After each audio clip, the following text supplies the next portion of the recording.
നമസ്കാരം. കെണിയിൽ അകപ്പെട്ട ചിന്തകളുമായി ഞാൻ ഷാജി ജോ. ഒരു സുരക്ഷിതമായ അകലത്തിൽ അല്ലെങ്കിൽ ഒരിക്കലും ഒരു പിശാചിനോട് പറയരുത് നിങ്ങളിൽ കുറച്ച് നന്മയുണ്ട് എന്ന്. ഏതൊരുവനും അവൻ്റെ നൈസർഗികത ഒരു അഭിമാനമാണ്. ആ നൈസർഗികതയ്ക്ക് കുറവ് വന്നിരിക്കുന്നു അല്ലെങ്കിൽ നഷ്ടപ്പെട്ടിരിക്കുന്നു എന്നത് അവൻ്റെ അഭിമാനത്തിന് ഏൽക്കുന്ന ഒരു ക്ഷതമാണ്. പിശാച് അഭിമാനത്തോടെ കരുതുന്നത് അവൻ്റെ നൈസർഗിക സ്വഭാവങ്ങളാണ്.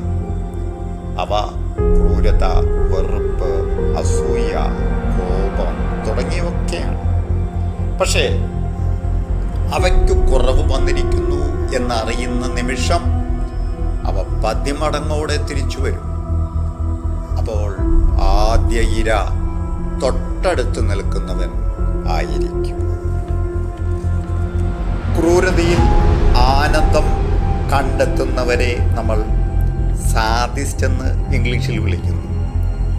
സൈക്കി എന്നും ഇക്കൂട്ടരെ പറയുവാറുണ്ട്. ഒരുവന്റെ ഈ ക്രൂരമായ വഴിയിൽ നിന്ന് അല്പമൊന്ന് വ്യതിചലിച്ച് അല്പം നന്മയൊക്കെ കണ്ടു തുടങ്ങിയപ്പോൾ അവനെ ഒന്ന് പ്രോത്സാഹിപ്പിക്കാം എന്ന് കരുതി അവനിൽ നന്മ കണ്ടു തുടങ്ങിയിരിക്കുന്നു എന്ന് പറയുന്നവൻ ആയിരിക്കും അവൻ്റെ ആദ്യം. പട്ടിണി കിടക്കുന്ന സിംഹത്തിൻ്റെ അടുത്തേക്ക് ആശ്വസിപ്പിക്കുവാൻ ചെല്ലുന്ന മുയലിൻ്റെ അവസ്ഥയായിരിക്കും ഫലം. പരലോകത്തെ ഈ ചെകുത്താന്മാരെ നമ്മൾ കാണുന്നുമില്ല, നമ്മൾ അവരുമായി സംസാരിക്കുന്നുമില്ല. നമ്മുടെ ലോകം ഭൂമിയാണ്. ഈ ഭൂമിയിൽ സ്വർഗവും നരകവും ഉണ്ടാക്കുന്നത് മനുഷ്യന്മാരാണ്. ഇങ്ങനെ ഉണ്ടാക്കുന്ന നരകങ്ങളുടെ അധിപന്മാരായ മനുഷ്യന്മാർ ആണ് ചെകുത്താന്മാർ. നന്മ ചെയ്യുന്നതിൽ കരം കൊള്ളുന്നവരുമുണ്ട്. നന്മ ചെയ്യുന്നതിൽ ആണ് അവരുടെ സന്തോഷം, അവരുടെ ഊർജം.